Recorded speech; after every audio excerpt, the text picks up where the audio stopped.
I think that compared to what we saw several decades ago, the fish are a lot healthier. Yellow perch populations are doing great. We've got really good numbers of yellow perch out here off of Cleveland, off Ashtabula, and real good sized fish too. With other species like walleye, smallmouth bass, the conditions have been a little bit more tough, but there's still a good number of adult fish out there to produce young ones when the time is right. One of the things that we do routinely, both on Lake Erie and then the inland parts of the lake, is we take a subsample of fish and fillet them like a normal person would if they were going to prepare them, and then we send them off to Ohio EPA and the Department of Health, and they do contaminant tests on them.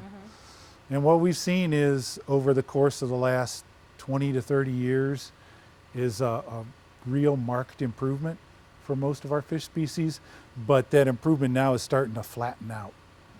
So we've gotten to the point where it would be really, really, really cost prohibitive to try and to get really, that last little bit out of the fish. And some of the sources we're seeing aren't local. The biggest one is mercury, which is atmospheric. So there's not a lot we can do right in this immediate area that would affect that.